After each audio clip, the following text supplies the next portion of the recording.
Hello everyone, welcome to the lecture on carbonyl compounds. तो carbonyl compounds में हमने सारे के सारे उसके प्रिपरेशन देख लिए, उसकी फिजिकल प्रॉपर्टीज़ देख ली, उसकी केमिकल प्रॉपर्टीज़ में हमने न्यूक्लियोफिलिक एडिशन देख लिया, न्यूक्लियोफिलिक एडिशन एलिमिनेशन देख लिया। We have also seen the oxidation as well as reduction. Reduction हमारा 4 टाइप ऑफ रिएक्शन थी। रिडक्शन में एक क्लास बच जाता है जिसमें हम कहते हैं क्लेमेंसन रिडक्शन। ठीक है, बहुत इंपॉर्टेंट है जेई के पर्सपेक्टिव से, तुम्हारे बोर्ड के पर्सपेक्टिव से, एवरीवेयर बहुत इंपॉर्टेंट रिएक्शन है। इस रिएक्शन की इंपॉर्टेंस इसलिए भी है क्योंकि this is one of the 2 reactions जिसमें तुम कार्बोनाइल कंपाउंड को डायरेक्टली एल्केन में चेंज कर सकते हो अगर उसमें और कोई ग्रुप नहीं है तो। ठीक है, तो कार्बोनाइल ग्रुप को सीधे CH2 में कन्वर्ट कर सकता है। जैसे अगर मैं इसका एग्जाम्पल दूँ तो मान लो यू हैव दिस, ठीक है, और अगर तुम Zn के साथ में अमेलगम के साथ में यूज़ करो तो you will get this directly. तो ये पूरा का पूरा इसमें चेंज हो गया। इसका जो प्रोडक्ट होता है वो वुल्फ केशनर के जैसा ही होता है ना। तो अब तुम कहोगे सर इस वाले को, भाई देखो दोनों देते हैं, 2 तरीके हैं, तुम इसको कन्वर्ट कर सकते हो। हर एक के अपने लिमिटेशंस होते हैं, इसके भी कुछ हैं, वो भी मैं बताऊंगा। बट बेसिक पहले ये देख लो कि ये है, इसका रिएजेंट याद होना चाहिए, उसका रिएजेंट भी याद होना। उसका मैं कहता है NH2 पहले हाइड्रोजन डालो और फिर उसमें बेस डालो OH-। अब इसमें तुम देख रहे हो कि ये एसिड कैटलाइज्ड है। ठीक है जी, अच्छा ओके। नाउ अगर मैं इसकी मैकेनिज्म बताऊं, क्योंकि सबसे इंपॉर्टेंट तो वही है, मैकेनिज्म पता होनी चाहिए कि क्या बनेगा क्या नहीं बनेगा। ठीक, और मैकेनिज्म के बाद इसके बारे में कुछ इन्फॉर्मेशन लिखवाएंगे। जैसे अगर मान लो तुम्हारे पास ये है तो तुम्हारे सबसे पहले क्या होता है, क्योंकि एसिड है और कॉन्सेंट्रेटेड है तो H+ का अटैक हो जाएगा। ठीक है, ये आएगा यहाँ पर RC,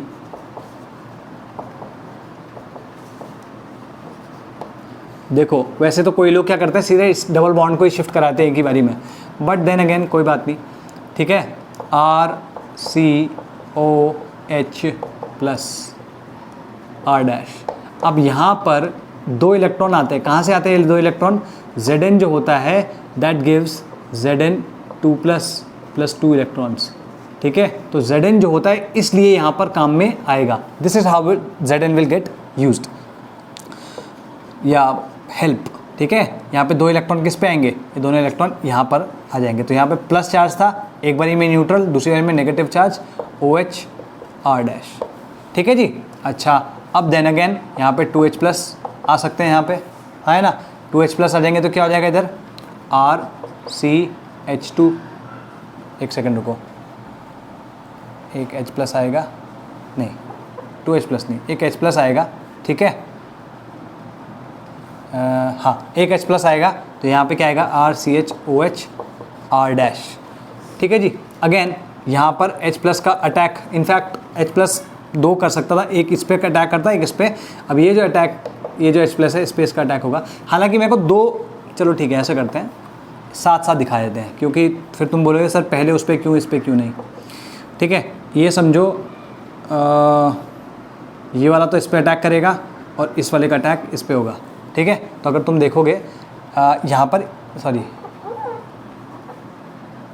एक सेकेंड, हाँ इस वाले का अटैक इस पे होगा, साइमल्टेनियसली समझ लो। तो यहाँ पर ये आ जाएगा OH2+। ठीक है, जब भी कभी ये वाटर का ऐसा प्रोटोनेटेड वाटर बनता है तो हमेशा ये वाटर निकल जाता है। We will get RCHR' then again वही सेम Zn जो है वो टूटेगा Zn2+ में, +2 इलेक्ट्रॉन्स। ठीक है, +2 इलेक्ट्रॉन्स। अब ये इलेक्ट्रॉन फिर से यहाँ पे आएंगे, it will make it negative again, और यहाँ पर तुम्हारा H+ का अटैक होगा तो क्या आएगा RCH2R'। तो this is the whole mechanism. ठीक है, तो तुम्हारी पूरी की पूरी मैकेनिज्म इस तरीके की है। Got it? तो मैकेनिज्म में कोई डाउट नहीं है, इसके प्रोडक्ट में कोई डाउट नहीं। अब लिखो इसमें, ठीक, इसमें लिखो रिडक्शन इन्वॉल्व्स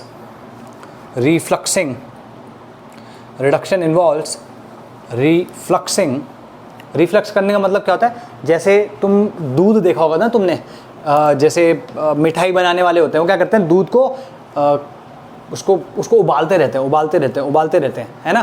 तो सेम दूध में उबाल आ रहा है, फिर से वो जब उबाल ठंडा हो रहा है या एक तरीके से उबाल कम हो रहा है, तो वो धीमे धीमे the same milk is getting heated up again and again. तो सेम वे रिफ्लक्स में भी होता है कि अगर तुम किसी रिएक्शन को इस तरीके से बनाओ कि उसका जो प्रोडक्ट है वो फिर से उसी रिएक्शन मिक्सचर में आ जाए, तो बार बार सेम रिएजेंट के साथ वो रिएक्ट कर रहा है, तो यहाँ पर this will keep reacting with concentrated HCl and amalgamated zinc, it will keep reacting and finally हमारा प्रोडक्ट क्या मिलेगा, ये ठीक है, carbonyl compound with amalgamated zinc and excess of concentrated HCl and excess of concentrated HCl, ठीक है। This reduction is especially useful for ketones. This reduction is especially useful for ketones containing phenolic and carboxylic group. Phenolic and carboxylic group which remain unaffected. देखो इसमें और उसमें दोनों में मैंने क्या कहा था, लिमिटेशंस है। लिमिटेशन क्या है, वो वहाँ नहीं यूज़ हो सकता जिसमें सबस्ट्रेट के ऊपर कौन सा, वुल्फ किश्नर रिएक्शन वहाँ नहीं यूज़ हो सकती, जहाँ सबस्ट्रेट में कोई बेस सेंसिटिव ग्रुप हो। सेम वे ये वहाँ नहीं यूज़ हो सकता जिसमें एसिड सेंसिटिव ग्रुप हो। तो ये चीज़ लिखनी है, तो पहले तो ये कंप्लीट कर लो। Reduction is specially useful for ketones containing phenolic and carboxylic group which remain unaffected. इसके साथ इसको एक्सटेंड करते हुए लिख सकते हो, this reaction will not be used with substrates, this reaction will not be used with substrates having acid sensitive groups, ठीक है। एंड उसमें ब्रैकेट में लिख लेना, Wolff Kishner won't be used with substrate having base sensitive groups, ठीक है जी। और ये कहाँ यूज़ नहीं होगी, जहाँ पर हाई मॉलिक्यूलर वेट हो कंपाउंड का। अगर मान लो ये सबस्ट्रेट है, इसका हाई मॉलिक्यूलर वेट है, तो भी ये रिएक्शन काम नहीं करेगी, ठीक है जी। क्लियर होगी बात?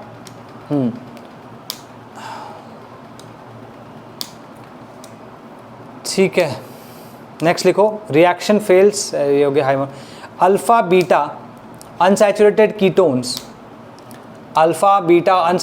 कीटोन्स अंडरगो रिएक्शन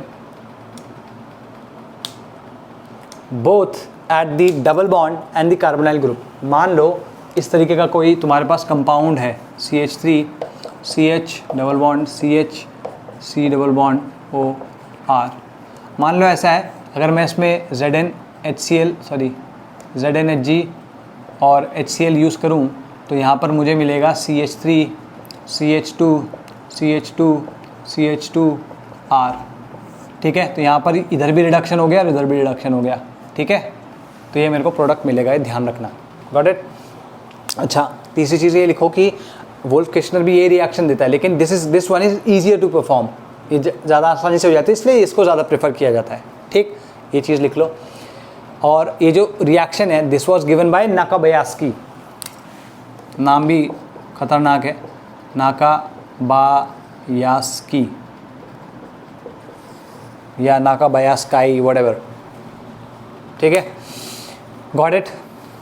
ठीक है जी, मतलब इसका जो मैकेनिज्म है वो इन भाई साहब ने दिया था, गॉट इट। चलो, अब यहाँ तुम्हारा रिडक्शन खत्म होता है, रिएक्शन विद फॉर्मल्डिहाइड एंड अमीन, ठीक है, अमोनिया नॉट अमीन, अमोनिया लिखो। Reaction with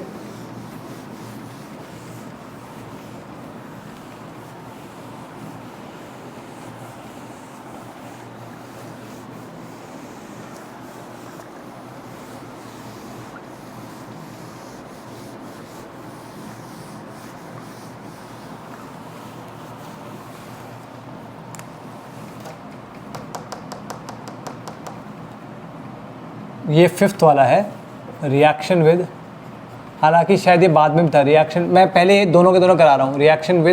reaction of for HCHO with NH3, ठीक है, reaction of ammonia, sorry formaldehyde with ammonia, ठीक है। तो इसे लिखो, it reacts with ammonia to form, या formaldehyde reacts with ammonia to form, ठीक है, टू फॉर्म हेक्सामिथिलीन टेट्रामीन। ये हम पहले भी देख चुके हैं आई थिंक, लेकिन फिर से मैं तुम्हें ये करा रहा हूँ, ठीक है। It gives what, this,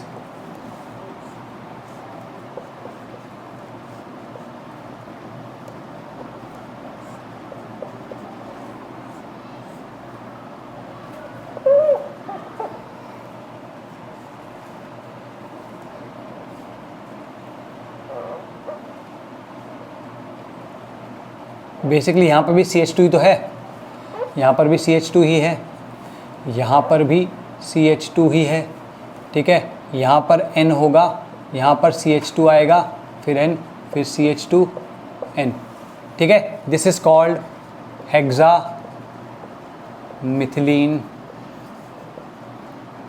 tetrammine, ठीक है। ये जो है, this group is called methylene group, और ये तो अमीन हो ही गए, ठीक है। तो 6 मिथिलीन ग्रुप है, इसलिए हेक्सामिथिलीन, और 4 N है तो टेट्रामीन। इसको अगर तुम लिखना चाहो तो you can write it as this, ठीक है। तो इसको बोलते हैं urotropine, this is called urotropine, UROTROPINE। इसमें लिखो, this is used as a medicine to treat urinary infections. Important है क्योंकि इस पे बहुत सिंपल क्वेश्चन बन सकता है तुम्हारे मेंस में भी, तुम्हारे बोर्ड्स में भी, ठीक है। बहुत ही इनॉक्यूअस इक्वेशन है, मतलब कोई बहुत ज़्यादा ध्यान भी नहीं देगा, लेकिन बस यूरोट्रोपिन पूछ लेंगे, है ना, तो ये चीज़ याद होनी चाहिए।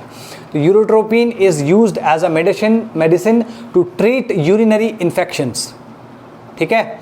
Nitration of urotropine, nitration of urotropine under controlled conditions gives RDX, research and development explosive, research and development explosive, RDX, है ना। मूवीज़ में सुना होगा, RDX लगा दिया भाई, बम, तो बहुत बहुत खतरनाक होता है। और नहीं, दैट इज़ डायनामाइट। वो डायनामाइट का के बारे में भी मतलब मेरे को कुछ चीज़ याद आई थी। ऐसा है कि डायनामाइट ना, मतलब इट्स लाइक जैसे आटे के जैसा होता है वो काला सा, अगर मतलब उसमें थोड़ा सा भी उसको हिला दो, मतलब उसमें अगर थोड़ा सा भी जर्क आ गया, कुछ वो हिल गया तो फट जाता है, मतलब इट इज़ सो एक्सप्लोसिव। मान लो ऐसा है कि मैं उसको फेंकूँ तो जहाँ गिरेगा वहाँ फट जाएगा वो, तो इट्स लाइक दैट, ठीक है। तो reaction of formaldehyde with ammonia, now reaction of acetone with chloroform, reaction of acetone with chloroform, ठीक है। 6th one is reaction of acetone with chloroform। Chloroform के साथ में ये थोड़ा अलग से बिहेव करता है, क्यों? जैसे देखो CH3 है, CO है, CH3 है। अगर तुम देखो तो ये सिंपल है कि भाई यहाँ पे एक न्यूक्लियोफाइल अटैक कर सकता है और यहाँ पर एक इलेक्ट्रोफाइल अटैक कर सकता है, ठीक है। तो अगर मान लो मैं बात कर रहा हूँ CHCl3 की, तो CHCl3 क्या होगा? CHCl3 यही तो हुआ। अब ये तीनों का -I ग्रुप वो है, इफेक्ट है, स्ट्रॉन्ग -I इफेक्ट, ठीक है। क्योंकि इनके पास स्ट्रॉन्ग -I इफेक्ट है तो इसके ऊपर डेल्टा पॉजिटिव चार्ज आ जाएगा, काफ़ी स्ट्रॉन्ग डेल्टा पॉजिटिव चार्ज आएगा, और ये इसके इलेक्ट्रॉन्स खींचने लगेगा। इस वजह से ये हाइड्रोजन जो होता है ये एसिडिक हाइड्रोजन बन जाता है। ये ध्यान रखना, दोबारा बोल रहा हूँ, ये तो यहाँ पे न्यूक्लियोफाइल का इलेक्ट्रोफाइल का अटैक हो सकता है, ठीक है। अब मैं कह रहा हूँ कि अगर तुम क्लोरोफॉर्म को देखो तो क्लोरोफॉर्म क्या होता है, क्लोरोफॉर्म यही तो होता है। अगर क्लोरोफॉर्म को तुम देखो तो यहाँ पर 3 Cl ग्रुप जुड़े हुए हैं जो कि -I काफ़ी स्ट्रॉन्ग होता है जिनका, तो इलेक्ट्रॉन खींचेंगे तो इसके बाद पॉजिटिव चार्ज आएगा, ये H से इलेक्ट्रॉन खींचने लगेंगे, इस वजह से H जो है एसिडिक हाइड्रोजन हो गया।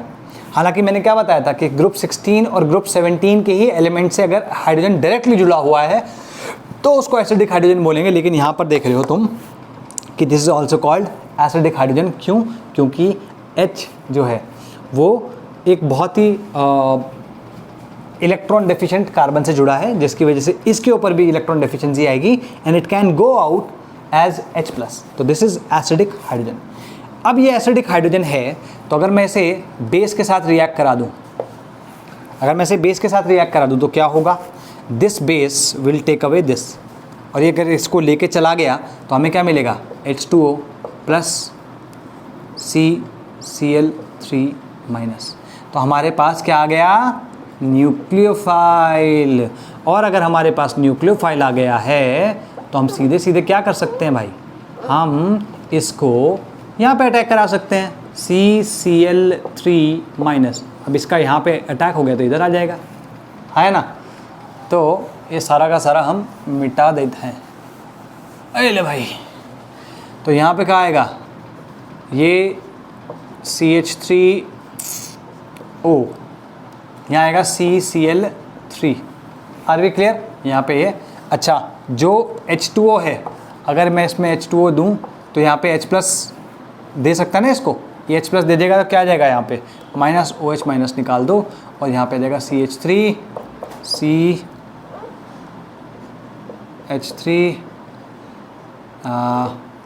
CCl3 and OH। इसको बोलते हैं क्लोरीटोन, क्लोरीटोन जो होता है it is a hypnotic drug, है ना, हिप्नोसिस के लिए काम आती है। तो लिखो, acetone reacts with chloroform to form chloretone. Chloretone होता है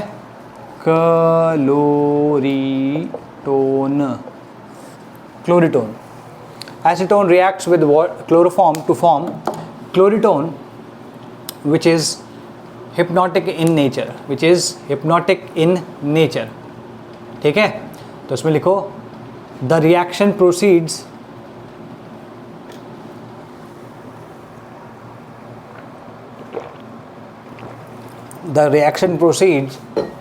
via the formation of trichloromethyl nucleophile, ठीक है। तो दैट इज योर प्रोडक्ट। चलो, यहाँ पर तुम्हारे 6 अलग अलग तरीके के रिएक्शन खत्म हो चुके हैं। हमने 10 बोले थे शुरुआत में। अब क्या क्या बचता है, अब तुम्हारे कंडेंसेशन रिएक्शंस बचेंगे, तुम्हारे नेम रिएक्शंस बचेंगे, और कंडेंसेशन से पहले अल्फा हाइड्रोजन वाली जो रिएक्शंस है वो बचेंगी, then condensation reaction, then name reaction and then तुम्हारे रीअरेंजमेंट रिएक्शंस। रीअरेंजमेंट में भी हम एक ऑलरेडी कर चुके हैं, 2 बचे हैं, वो भी हम जल्दी से कर डालेंगे, ठीक है। तो इसको मिटाते हैं। अब अल्फ़ा वाली जो रिएक्शन है, मतलब अल्फ़ा हाइड्रोजन वाली जो रिएक्शंस है, उससे पहले एक चीज़ बहुत इंपॉर्टेंट है, क्योंकि ये पार्ट ख़त्म हो चुका है और इसमें तुम देख रहे हो कि मोस्टली जो रिएक्शंस थी वो न्यूक्लियोफिलिक एडिशन रिएक्शंस थी, है ना, न्यूक्लियोफिलिक एडिशन रिएक्शंस थी। तो इसके बारे में एक पॉइंट है, बहुत पर्टिनेंट है, उसको लिखो, ठीक है। क्या पॉइंट है वो, देखो भाई, न्यूक्लियोफिलिक एडिशन ही था मोस्टली ना अभी तक, मतलब जितनी भी रिएक्शंस थी वो सारे के सारे कार्बोनाइल ग्रुप की वजह से थी, है ना। अब जो रिएक्शन आएगी उसमें अल्फा हाइड्रोजन का भी कुछ ना कुछ हस्तक्षेप होगा। मैंने बताया ना 2 तरीके की रिएक्शन देता है, या तो कार्बोनाइल ग्रुप की वजह से या फिर अल्फा हाइड्रोजन की वजह से, ठीक है ना। एडिशन रिएक्शन, मान लो अगर मैं इसमें बेस की प्रेजेंस में रिएक्शन करवा रहा हूँ, तो क्या होता है, इस पे अटैक होगा और क्या बनेगा यहाँ पे, मान लो इसको बेस कर लेते हैं, OH माइनस भी नहीं रखते, बेस कर लेते हैं, तो यहाँ पे क्या आएगा, बेस बेसिकली न्यूक्लियोफाइल की तरह अटैक करेगा, एक्ट करेगा, और यहाँ पर फिर कुछ इलेक्ट्रोफाइल आ जाएगा चलो इलेक्ट्रोफाइल मान लो, और ये इस पर अटैक कर दे, या ये भाई साहब इस पर अटैक करेंगे, ठीक है। यहाँ क्या आएगा, RCRB और OE, इस तरीके से कुछ आएगा। तो जब बेस होगा तो हमेशा अटैक किस पे होगा, पहले कार्बन पे, और ये इलेक्ट्रॉन शिफ्ट होगा और फिर इलेक्ट्रोफाइल का अटैक होगा इस पे। तो यूजुअली तुम देखोगे तो this is the slow step, है ना। तो attack of the nucleophile is the slow step, that's why it is called nucleophilic addition reaction. भाई ऐड तो इलेक्ट्रोफाइल भी हो रहा है ना, तो तुम इसको क्यों नहीं कह रहे हो कि ये इलेक्ट्रोफिलिक एडिशन रिएक्शन है, तुम क्यों कह रहे हो कि ये न्यूक्लियोफिलिक एडिशन रिएक्शन है, क्योंकि न्यूक्लियोफाइल जिस स्टेप में ऐड हो रहा है वो स्लोअर स्टेप है। क्लियर होगी बात, इसलिए ये जाना जाएगा, ठीक है। दूसरा चीज, मान लो कि ये बेस जो है वो इतना स्ट्रांग नहीं है, या फिर ये जो है इतना अच्छा कार्बोनाइल ग्रुप नहीं है कि ये न्यूक्लियोफिलिक अटैक सह ले, ठीक है। तो क्या होता है, मैंने बताया था ना, इस केस में हम क्या करते हैं, इसको पहले H+ से अटैक कराते हैं। तो ये बेस की प्रेजेंस में है और ये एसिड की प्रेजेंस में है। अब इसमें क्या हो रहा है, ये फास्ट स्टेप होता है ना। तो इलेक्ट्रोफाइल का जो स्टेप है वो फास्ट है, इस वजह से उसका नाम नहीं है। स्लो स्टेप में न्यूक्लियोफाइल का अटैक है, इसलिए न्यूक्लियोफिलिक एडिशन रिएक्शन है। अगर तुम इसमें देखोगे तो ये तुम्हें इस तरीके से दिखेगा। तो मैं इसको थोड़ा सा शॉर्टकट कर रहा हूँ, क्योंकि अदरवाइज़ मैं इसको ऐसे पूरा लंबा दिखाता। इसको इस तरीके से देखो, H आ गया, ये आ गया। अब इसमें अगर तुम कोई न्यूक्लियोफाइल डालते हो तो क्या आएगा, सीधे सीधे इस पर अटैक करेगा, RCROH और न्यूक्लियोफाइल, ठीक है। अब तुम बोलोगे सर इसमें तो पहला जो स्टेप है वो इलेक्ट्रोफाइल का है, तो why don't we call this type of reaction as electrophilic addition reaction. तो इस केस में मैं कहूँगा कि ये फास्ट स्टेप होता है and this step is the slower step, ठीक है। तो जहाँ पर न्यूक्लियोफाइल का अटैक हो रहा है वो इस केस में भी स्लोअर स्टेप से स्लोअर स्टेप उसी वही वाला है, ठीक है। That's why we call this reaction as nucleophilic addition reaction. Got that. अच्छा जी, इसके अलावा अगर तुमसे कोई इन जनरल पूछे कि भाई सेम रिएजेंट है, यहाँ पे तो मैंने क्या कहा कि ये this substrate is good substrate for nucleophilic addition reaction, ये बैड समझ लो, बैड सबस्ट्रेट है। ये आसानी से इसको न्यूक्लियोफाइल को अटैक नहीं, मतलब यूँ समझो अगर ये वाले ग्रुप्स जो हैं ये ज़्यादा इलेक्ट्रॉन डोनेटिंग नहीं है तो ये चलेगा, या इलेक्ट्रॉन विड्रॉइंग है तो चलेगा, ठीक है। ये ऐसे कर सकते हैं, इलेक्ट्रॉन विड्रॉइंग ग्रुप्स, ठीक है। और अगर मैं यहाँ पे इलेक्ट्रॉन डोनेटिंग ग्रुप्स लगा दूँ तो एक थोड़े से वो जाएंगे, बैड सबस्ट्रेट्स हो जाएंगे फॉर न्यूक्लियोफिलिक एडिशन रिएक्शन। तो उसमें हम H+ से अटैक करवा रहे हैं। तो तुमको अगर मैं कहूँ कि जो EWG है, EDG है, इसको छोड़ दो कि इसमें क्या लगा हुआ है। इन जनरल अगर कोई एक पर्टिकुलर रिएजेंट को ले लो, जैसे सॉरी सबस्ट्रेट को ले लो, जैसे मान लो CH3 है, अमोनिया कह सॉरी एसीटोन। अगर मान लो मैं इसे दो तरीके से करवाता हूँ, है ना, एक बारी तो मैं इसे बेस की प्रेजेंस में करवा रहा हूँ और एक बारी मैं इसको एसिड की प्रेजेंस में करवा रहा हूँ। तो बेस की प्रेजेंस में क्या होगा, पहले न्यूक्लियोफाइल का अटैक होगा इस पर, है ना। यहाँ पे क्या बनेगा, CH3 न्यूक्लियोफाइल O-। अच्छा, अगर मैं इसकी बात करूँ, ठीक है, इसका इंटरमीडिएट क्या आएगा, H+ का अटैक होगा। तो पहले ये इधर आएगा, यहीं समझो सीधे सीधे इसी का अटैक करा देते हैं, ये इस पे अटैक करेगा।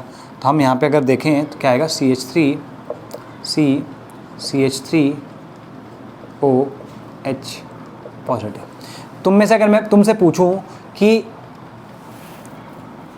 ये वाला ज़्यादा क्यों आता है या ये वाली रिएक्शन ही क्यों होती है, ये उतनी फिजिबल नहीं होती। क्यों? क्योंकि या एसिड कैटलाइज रिएक्शन जो होती है वो उतनी ज़्यादा फास्ट नहीं होती। क्यों? क्योंकि इसका जो इंटरमीडिएट है वो इससे ज़्यादा स्टेबल है। और तुम्हें मैंने बताया किसी भी रिएक्शन, ये स्लो स्टेप है ना, और मैंने क्या बताया, किसी भी स्लो स्टेप में अगर तुम्हारा इंटरमीडिएट या मतलब किसी भी स्लो स्टेप में जो जिसका इंटरमीडिएट ज़्यादा स्टेबल होगा, दोबारा से बोल रहा हूँ, किसी भी स्लो स्टेप में जिसका इंटरमीडिएट ज़्यादा स्टेबल होगा, रिएक्शन उस स्टेप से जाना पसंद करेगी। ठीक है?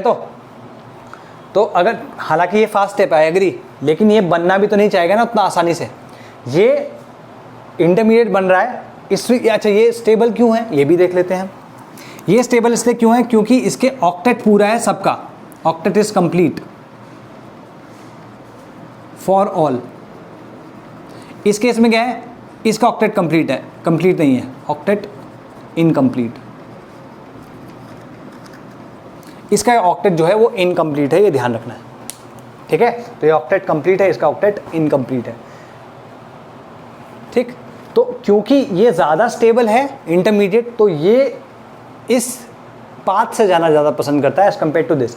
हालांकि again I am telling you, अगर कहीं पे इसकी ज़रूरत पड़ी ही पड़ी तो ये इससे जाएगा। लेकिन अगर मान लो सेम है, इसे मतलब इसमें न्यूक्लियोफाइल का अटैक या बेस में ये रिएक्शन हो सकती है, न्यूक्लियोफिलिक एडिशन, तो इसके थ्रू जाएगा ना कि इसके थ्रू। Got it? तो ये सारा का सारा नोट डाउन करो, और जो मैंने बोला है वो सब चीज़ें लिख लेना।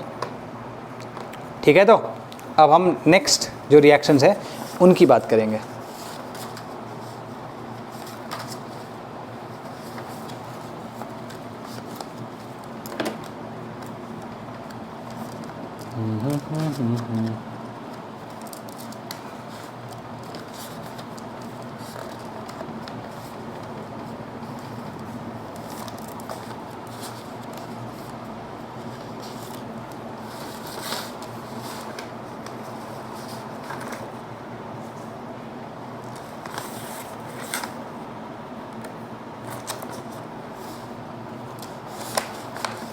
ठीक है जी, अब हम बात करेंगे reactions due to alpha hydrogen. Reactions due to alpha hydrogen. ठीक है? लिखो reactions due to alpha hydrogen.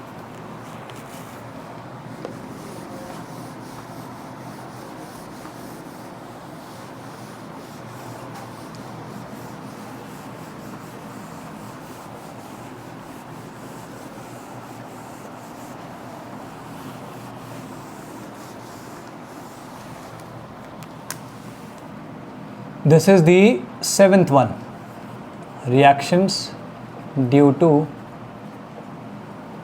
alpha hydrogen। देखो भाई, अल्फा हाइड्रोजन का फंडा क्या है उसको समझो। अगर मान लो मैं बात करूं इसकी, मान लो यार ये अल्फा ग्रुप कार्बन है कि नहीं है, और इससे जुड़े हुए जो हाइड्रोजन्स हैं उनको हम क्या कहेंगे, अल्फा हाइड्रोजन्स। ठीक है? तो लिखो the carbon attach to, directly attach to, the carbon directly attach to the carbonyl group, the carbon directly attach to the carbon group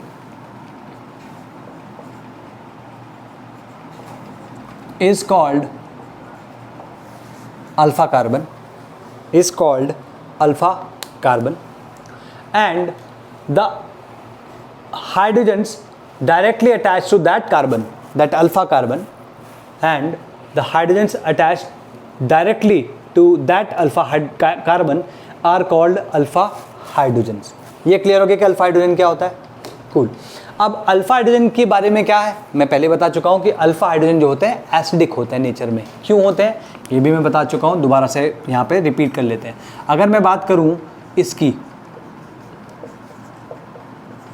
तो यहाँ पर ये इलेक्ट्रॉन खींच रहा है ना, तो हम कह सकते हैं कि इसके पास इस तरीके से समझो, ऐसे ये शिफ्ट हुआ है ना, तो यहाँ पर क्या आएगा,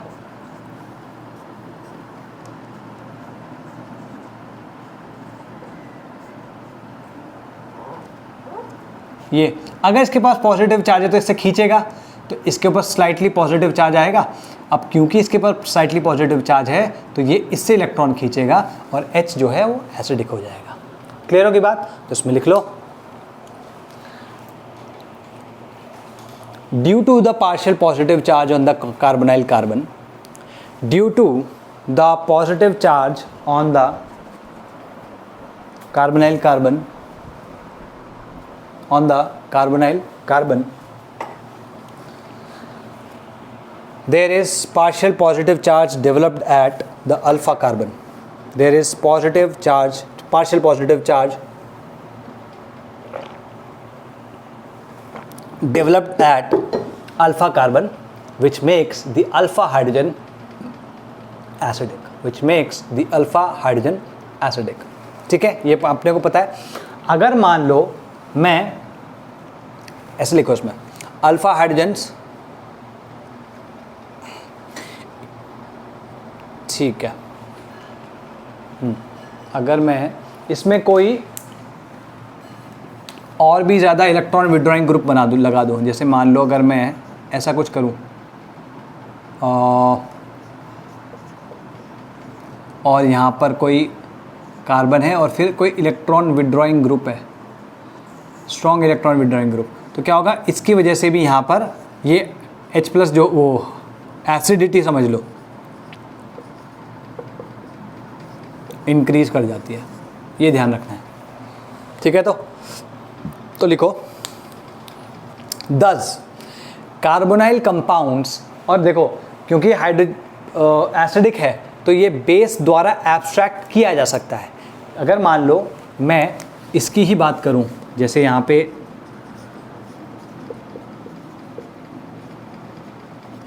अगर मैं कोई बेस रखा है यहाँ पे ना OH- है, तो वो क्या करता है, इस हाइड्रोजन को एब्स्ट्रैक्ट करके लेके जा सकता है।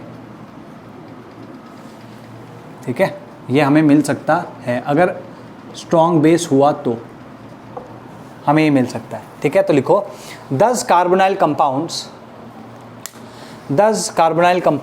Having alpha hydrogens, 10 carbonyl compounds having alpha hydrogens, यहाँ पे भी इधर भी है इधर भी, कोई से भी एक रख सकते हो, मैं तो एक एग्जांपल के लिए लिया है। 10 carbonyl compounds having alpha hydrogens convert into anions या कार्बनाइंस, सो टू से 10 carbonyl compounds having alpha hydrogens convert into carbanions in the presence of a base. This carbanion is stabilized by delocalization of the negative charge. मतलब इस तरीके से यहाँ पे ये double bond बना लेगा और ये इधर कार्बन शिफ्ट हो सकता है, तो यहाँ पर ये डीलोकलाइजेशन इज पॉसिबल। सो क्योंकि यहाँ पर एक रेजोनेंस स्ट्रक्चर बन रहा है तो हम कह सकते हैं कि ये कार्बनाइन जो है स्टेबलाइज हो रहा है। लिखो इसमें स्टेबलाइज्ड थ्रू रेजोनेंस। ठीक है ना, क्लियर होगी बात? इसमें लिखो acidity of alpha hydrogen increases, acidity of alpha hydrogen increases if an electron withdrawing group is attached to,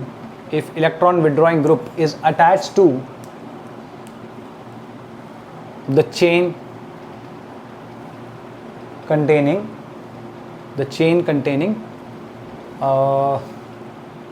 क्या कहते हैं, कार्बोनाइल कंपाउंड या कार्बोनाइल ग्रुप।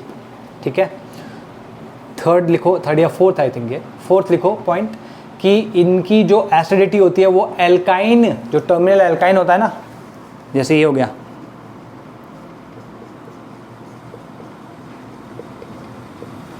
ठीक है, इसमें ये जो हाइड्रोजन है इससे ज़्यादा होती है। लिखो acidity of alpha hydrogens of carbonyl compounds, acidity of alpha hydrogens of carbonyl compounds is more than that of terminal ethyne,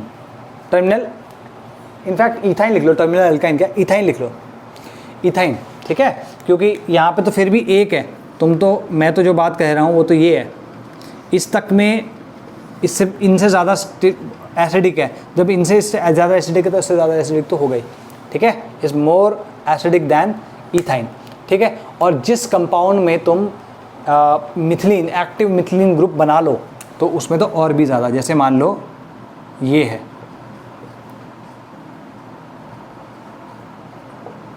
ये क्या है, बीटा डाइकीटोन्स है। बीटा डाइकीटोन्स में अगर तुम देखोगे तो ये मिथाइलिन ग्रुप है, ठीक है, ये मिथिलीन ग्रुप है। अब क्योंकि ये मिथिलीन ग्रुप है ये बहुत ज़्यादा एसिडिक होगा, इसको एक्टिव मिथिलीन ग्रुप कहते हैं, ठीक है। तो लिखो कंपाउंड्स हैविंग एक्टिव मिथिलीन और एक्टिव मिथाइन ग्रुप, ये तो एक्टिव मिथिलीन हो गया। और अगर मान लो ऐसा भी कुछ हो,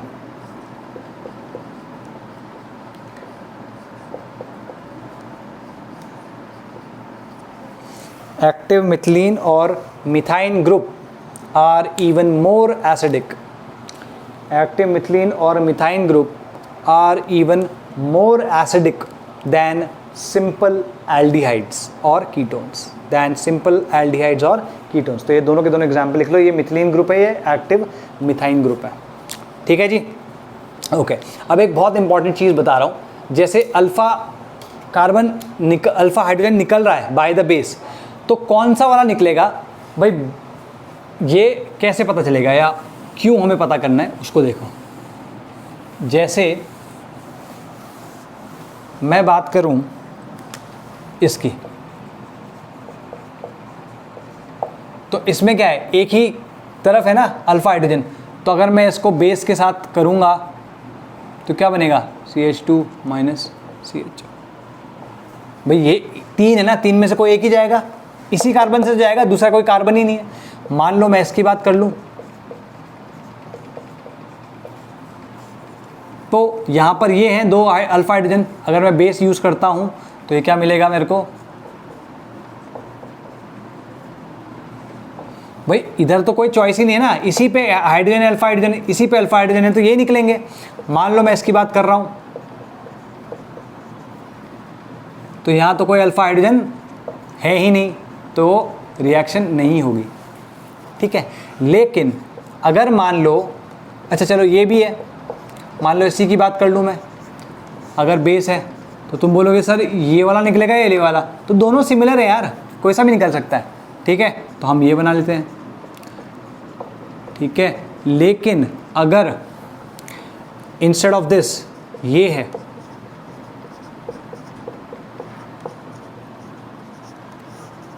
बेस, तो व्हाट विल हैपन, या तो यहाँ से निकल सकता है या यहाँ से निकल सकता है। अब इंपॉर्टेंट चीज़ यहाँ पे आएगी, है ना, इंपॉर्टेंट चीज़ यहाँ पे आएगी, हमें डिसाइड करना है ना कहाँ से निकलेगा, ठीक है। तो हाँ है ना, सबसे ज़्यादा तो ये है, तो इसमें लिखो, इस पर्टिकुलर केस के लिए लिखना, हेडिंग डालो, regio selectivity in the formation of carbon ion, regioselectivity in the formation of carbon ion in case of unsymmetrical, ये तो सिमेट्रिकल कीटोन था ना, ये अनसिमेट्रिकल है, in case of unsymmetrical ketones, unsymmetrical ketones, ठीक है। तो यूजुअली जो होता है जिसमें ज़्यादा नंबर ऑफ अल्फा हाइड्रोजन्स होते हैं वहाँ से बेस जो होगा, या चलो ठीक है, अगर छोड़ो इसको, इस तरीके से देखो भाई, इसमें 2 केसेस है ना, ये है, अगर मैं मान लो यहाँ से निकालता हूँ, ठीक है, अगर बेस जो है वो यहाँ से निकालता है तो हम क्या कह सकते हैं, CH3 CH C double bond O CH3। और अगर मैं बात करूँ इसकी, है ना, बेस कहाँ गया, इधर गया, तो अगर बेस ने इधर का निकाला तो क्या आएगा, CH3 CH2 C double bond O CH2, ठीक है, माइनस। अच्छा, इसमें अगर तुम देखो ये जो कार्बन आयन है ये कितना डिग्री है, 2 कार्बन से जुड़ा है तो 2 डिग्री है, और ये कितने डिग्री है, 1 डिग्री। तो जो 1 डिग्री होता है वो ज़्यादा स्टेबल होगा, तो ये वाला ज़्यादा बनेगा। क्लियर होगी बात, ठीक है। तो इस केस में ये वाला ज़्यादा बनेगा जिस पे ज़्यादा अल्फ़ा हाइड्रोजन है, यही मैं कह रहा था। ठीक है, तो इस केस में लिख लो दैट कार्बोनाइन या carbanion will be formed from that side, carbonyl will be formed from that side which gives a more stable carbanion, which will give a more stable carbanion। ठीक है, और मोर स्टेबल कार्बोनाइन कौन सा है? 1 degree, 2 degree नहीं, 1 degree. Carbocation जो होता है वो 2 डिग्री या 3 डिग्री ज़्यादा स्टेबल होता है 1 डिग्री से, कार्बोनाइन में एग्जैक्टली उल्टा होता है। ये शायद याद होगा तुमको। ठीक है, ये हो गया, वो हो गया। ठीक, तो तुम ये भी कह सकते हो कि जिस पे ज़्यादा अल्फा हाइड्रोजन है वो उस तरफ से एब्स्ट्रैक्ट होगा। ठीक है, तो लिख लो इसको। Are we clear? ठीक, अच्छा इसका दूसरा एग्जाम्पल लेते हैं। दूसरा एग्जाम्पल है साइक्लो कीटोन्स में। जैसे मान लो मैं बात करता हूँ इसकी, अब यहाँ पर तुम्हारा साइक्लोहेक्सिनोन है, लेकिन मैंने इस पर क्या कर दिया, मिथाइल ग्रुप इधर जोड़ दिया। तो अगर मैं बेस लगाऊंगा इस पर, तो भाई या तो ये, क्योंकि अल्फ़ा ये नहीं है alpha, this is the alpha, this is the alpha, तो यहाँ पे कितना है? सिर्फ और सिर्फ एक हाइड्रोजन है। यहाँ पर कितने हाइड्रोजन है? 2। ठीक है, हालांकि इस तरफ भी नहीं जाना। अगर तुमको ये फंडा नहीं भी याद हो तो बेसिक याद रखना है, दोनों का बना लो। दोनों का बनाओगे तो क्या आएगा भाई, अगर ये इधर से निकालता है तो क्या आएगा,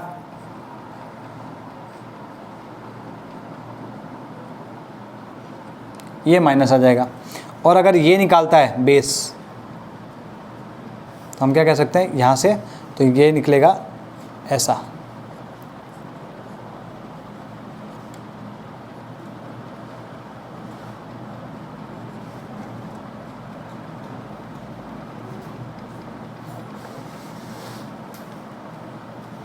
ठीक है, तो अब यहाँ पे देखो ये 2 डिग्री है और ये भाई साहब 3 डिग्री है, तो कौन सा ज़्यादा प्रेफरेबल होगा?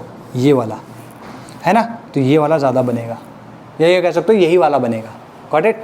बन तो वैसे दोनों सकते हैं, तरीके अलग अलग होंगे, लेकिन अगर मान लो बेस, वैसे बेस पे भी डिपेंड करता है, इसलिए कह सकते हैं इन जनरल ये ज़्यादा बनेगा। तो लिख लो सिंस 2 डिग्री, इसके केस में since 2 degree carbocation is more stable than 3 degree carbanion, sorry, since 2 degree carbanion is more stable than 3 degree carbanion, we can use a suitable base to prepare both carbanions. We can use a suitable base to prepare both carbanions. कैसे? जैसे अगर मान लो बल्कि base हुआ, जैसे ये सब मिटा रहा हूँ मैं, हाँ, इसकी बात करते हैं, सेम इसी की बात करते हैं। मान लो तुम्हारे पास यही है,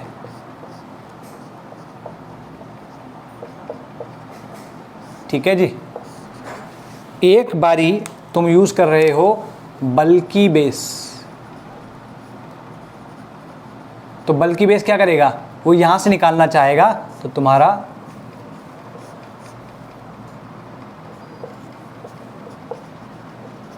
और अगर नॉर्मल स्मॉलर बेस है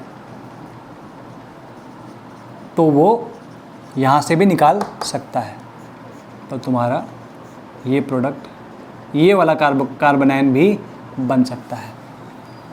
ठीक है, तो आर वी क्लियर? तो बल्कि बेस, मतलब बेस पे भी मैंने कहा था ना डिपेंड करेगा।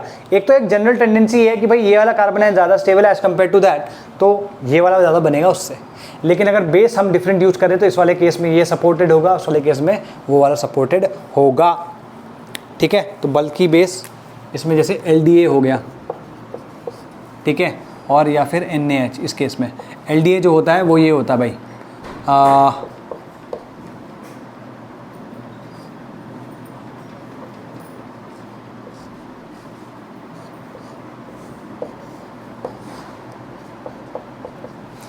ठीक है, lithium di isopropyl amide, lithium di isopropyl amide. ठीक है, क्लियर होगी बात? अमाइड या अमीन, अमाइड। ठीक है जी, आर वी क्लियर? कूल। तो लिखो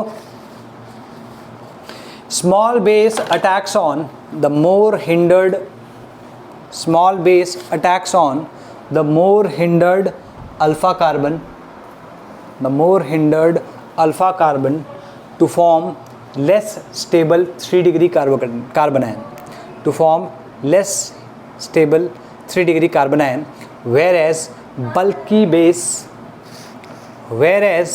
bulky base attacks on less hindered carbon to form the more stable एक सेकेंड, हाँ, to form the more stable carbon ion. ठीक है जी। Hence we can say regioselective है, रीजियो सिलेक्टिविटी मैं तुमको बता चुका हूँ। Hence we can say that carbon ion formation is regioselective, hence we can say that carbon ion formation is regioselective. ठीक है, क्लियर है भाई। अब हम बात करेंगे हैलोजिनेशन की। ठीक है, अब जो इसमें रिएक्शन शुरू हो रही हैं,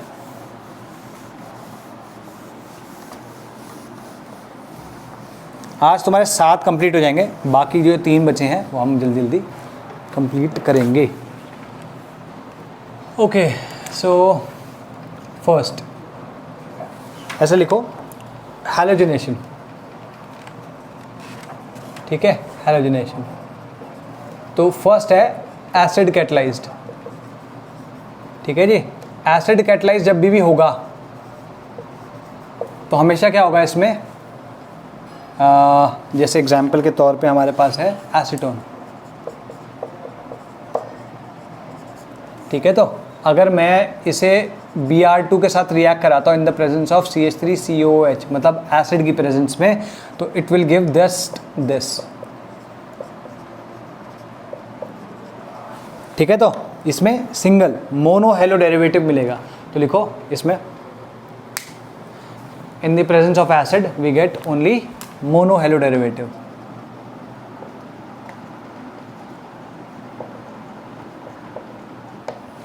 ठीक है जी, अगर मैं इसी को बेस कैटलाइज कर दूं,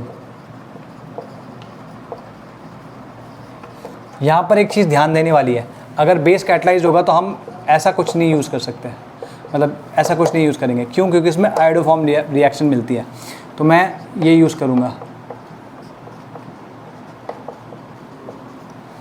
ठीक है, तो इसमें क्या होगा, इसमें जितने भी अल्फा हाइड्रोजन्स हैं ये सारे के सारे रिप्लेस हो जाएंगे।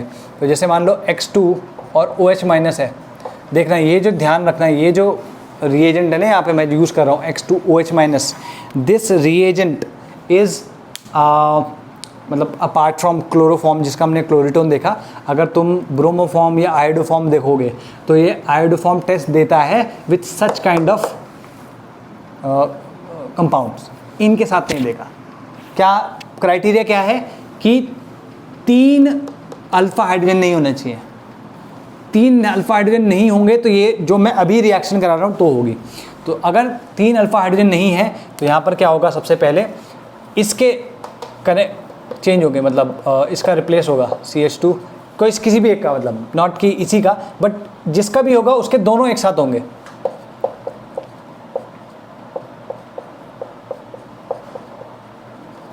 और फिर से यही होगा, तो क्या आएगा,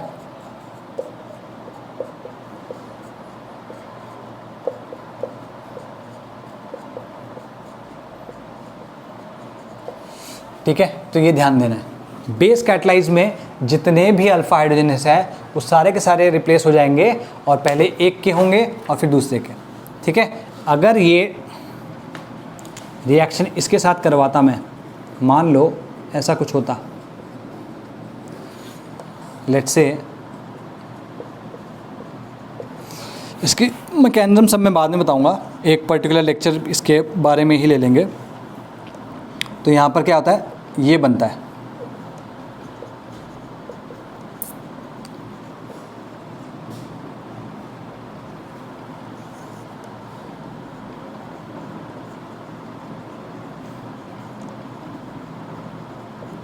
ये बहुत इंपॉर्टेंट रिएक्शन है भाई, ये ध्यान रखना।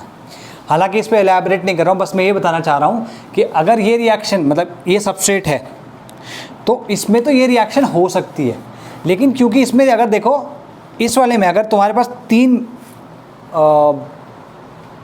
अल्फा हाइड्रोजन वाला कोई ग्रुप है अल्फा पोजीशन पे, ठीक है, तो या 3 अल्फा हाइड्रोजन्स हैं किसी के पास में, तो वो ये रिएक्शन नहीं देगा, वो ये रिएक्शन देगा, ठीक है। और अगर ये रिएक्शन देता है तो ये एक पर्टिकुलर टेस्ट के जैसे यूज़ किया जाता है जिसको हम आयोडोफॉर्म टेस्ट भी कहते हैं, क्योंकि इसमें येलो प्रेसिपिटेट निकलता है। तो लिखो इन the presence of base, in the presence of base all alpha hydrogens get replaced, all alpha hydrogens get replaced first of one alpha carbon and then of next alpha carbon, first of first alpha carbon then the next alpha carbon, ठीक है। Second point लिख लेना, if the carbonyl group, if the carbonyl compound contains, if the carbonyl compound contains a group with 3 alpha hydrogens, a group with 3 alpha hydrogens, then haloform reaction takes place, then haloform reaction takes place, ठीक है जी, ये clear हो गया, ठीक है। Now let's talk about deuterium exchange. ये deuterium exchange क्या है, व्हाट इज ड्यूटेरियम एक्सचेंज? ये सेकेंड रिएक्शन होगी तुम्हारी। आज आई थिंक सिर्फ अल्फा हाइड्रोजन वाली रिएक्शंस ही कंप्लीट होंगी, बट ये भी कंप्लीट होती हैं तो बहुत अच्छी बात है। ड्यूटेरियम एक्सचेंज रिएक्शन, इसमें क्या होता है, जैसे CH3 CH2 C double bond O CH3 मान लो, ऐसा कुछ है, ठीक है। तो तुम्हारा ये जो अल्फ़ा है, मैं इसको R ले लेता हूँ just to concentrate on this only. अगर मैं इसे D प्लस की प्रेजेंस में करा रहा हूँ तो भी हमें क्या मिलेगा, ये जो इसके अल्फ़ा हाइड्रोजन्स है ये अल्फ़ा ड्यूटेरियम से एक्सचेंज हो जाएंगे,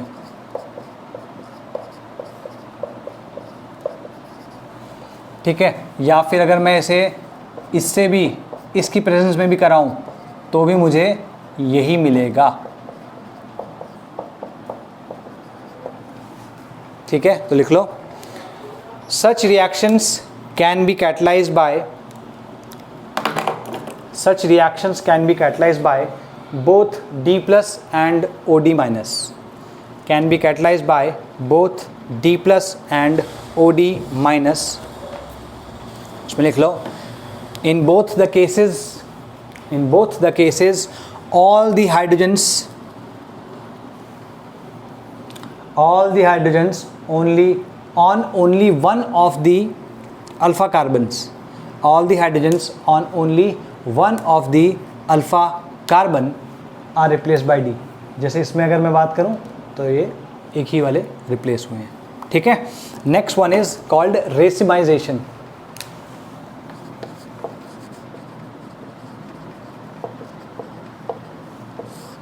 जैसे अगर मैं एग्जांपल लेता हूं, लेट्स से ये है C6H5,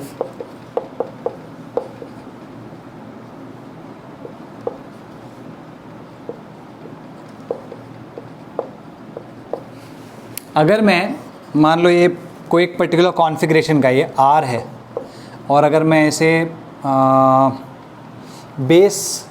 एसिड और बेस की प्रेजेंस में रखूँ H+ और OH-, ठीक है, तो ये क्या करेगा, ये जो देखो यहाँ पे तुम देखो, ये मैंने R लिखा तो क्यों लिखा, क्योंकि ये कायरल है। तो ये क्या कहना चाह रहा है, अगर कार्बोनाइल ग्रुप से जुड़ा हुआ कार्बन जो अल्फ़ा कार्बन है वो कायरल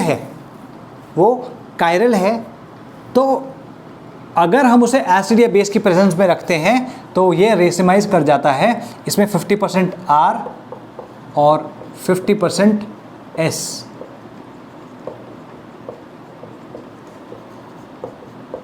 दोनों का दोनों बन जाता है, ठीक है। तो लिखो, ketones whose alpha carbon is chiral, ketones whose alpha carbon is chiral, undergo racemization in the presence of acid as well as base, in the presence of acid as well as base. ठीक है, तो are we clear? Good. चलो, now the last reaction for today is alkylation. इसको हम green से करेंगे. ठीक है, एल्काइलेशन. 1 2 3 1 2 3 4 एल्काइलेशन. ठीक है, तो इसमें होता क्या है वो देखो.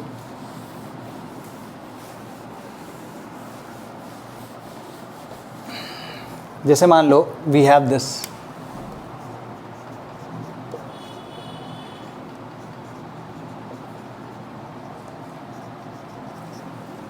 अगर मैं इसे किसी बेस के साथ रिएक्ट करा रहा हूँ तो क्या होगा? First is base and second is CH3I. तो क्या बनता है यहाँ पर? C double bond O, CH3 CH3. This is what we get. ठीक है, तो उसमें लिखो carbonyl compounds having alpha hydrogens, carbonyl compounds having alpha hydrogens undergo alkylation reaction with RX, undergo alkylation reaction with RX in the presence of a base, undergo alkylation reaction in the presence of RX, with RX in the presence of base. अब देखो यहाँ पर जो base है, अगर ये छोटा base हुआ है ना, अगर ये स्मॉल बेस हुआ तो इस तरफ से कट कर सकता है, क्योंकि देखो यहाँ पर दोनों केसेस है ना, ये वाला भी भाई यहाँ से भी अल्फा हाइड्रोजन निकल सकता है, यहाँ से भी अल्फा हाइड्रोजन निकल सकता है. स्मॉल बेस हुआ तो यहाँ से निकलेगा, जैसे NaH. स्ट्रॉन्ग बेस होना मांगता है. और अगर बल्की बेस हुआ, ठीक है, तो क्या होगा? यहाँ से निकलेगा और बनेगा क्या?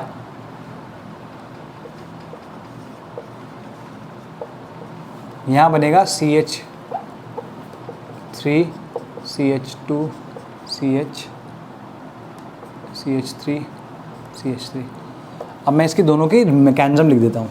अगर चाहो तो तुम ये लिखो और मैं यहीं पे तुम्हारा काम कर देता हूँ. ठीक है, तो लेट्स से स्मॉल बेस की अगर हम बात करें, स्मॉल बेस की अगर हम बात करेंगे तो क्या होगा? यहाँ पर सबसे पहले NaH आएगा अगर, तो किधर से? इधर से ये निकाल के लेके जाएगा, इधर से निकाल के लेके जाएगा तो क्या आएगा? CH3 C double bond O CH3 minus. ठीक है, तो अब क्योंकि ये माइनस है, यहाँ पर अगर मैं इसको CH3 I से रिएक्ट कराता हूँ तो यहाँ पर बेसिकली इस पर अटैक होता है और ये निकल जाता है. ये SN2 मैकेनिज्म होती है इसकी. क्या करेगा? CH3 C double bond O CH3. ठीक है, तो ये हमें मिला. अगर मैं इसकी बात करूँगा तो सबसे पहले क्या होगा? यहाँ पर मिलेगा हमको ये, इस वाले का बल्कि वाला जो पार्ट है ना, ये वाला, इसका कुछ नहीं होगा. ठीक है, अब अगर तुम इसको CH3I से रिएक्ट कराओगे तो ये क्या करेगा? इस पे अटैक करेगा. ये भी SN2 है, तो यहाँ पे क्या आएगा? CH3 CH2 C double bond O CH3. Did you get it? ठीक है, SN2 है ये, तो लिखो इसको. This reaction is an SN2 reaction. This reaction is an SN2 reaction. ठीक है, the best results are obtained with CH3X. मतलब RX तो कोई भी हो सकता है, लेकिन जो बेस्ट रिजल्ट्स आएंगे वो CH3X के साथ. अदरवाइज क्या होगा? This might behave like a base as well, और कुछ एलिमिनेशन रिएक्शंस भी हो सकती हैं. ठीक है, विद CH3I CH3X लिखो, CH3I नहीं, CH3X। और नेक्स्ट लास्ट पॉइंट लिखना है, that is with strong and bulky base, with strong and bulky base carbonyl compounds may also undergo elimination instead of alkylation, may also undergo elimination instead of alkylation। ठीक है भाई, तो आई hope you enjoyed this lecture, और जिन्होंने ये lecture enjoy किया है they have learned something more, वो इसको लाइक करो भाई, अपने दोस्तों के साथ शेयर करो, ठीक है, so that more and more people get benefited with it। ठीक है, इसके साथ साथ we are coming up, I told you we have already been working on this website called shikshamritam.com, और उसमें काफ़ी सारा मटेरियल जो है that is for free and some of it is paid for। लेकिन ये है कि जितने तुम्हें नोट्स चाहिए होंगे किसी भी चैप्टर के, इन डेप्थ नोट, मतलब तुम किसी से भी एलन के नोट्स ले लो, किसी के भी नोट्स ले लो, उतने अच्छे या उनसे अच्छे नोट्स होंगे, क्योंकि बहुत अच्छे अच्छे सोर्सेज से उनको कंपाइल किया गया है। First thing is that. Second thing is कि अगर क्या कहते हैं इसको, उसमें टेस्ट हैं, उसमें असाइनमेंट्स है, सब कुछ है, मतलब उसमें तुम्हें प्रीवियस 10 ईयर्स के एग्जाम्स मिल जाएंगे जो तुम्हारे बोर्ड्स के हैं, सब चीज़ें, छोटी छोटी चीज़ें सब मिलेंगे। NCERT तुम डाउनलोड कर सकते हो। तो these are the things which you can do. I hope you enjoyed this lecture, please share it and ask your students or the friends to subscribe the channel। चलो भाई, बाय बाय, टेक केयर, मज़े करो।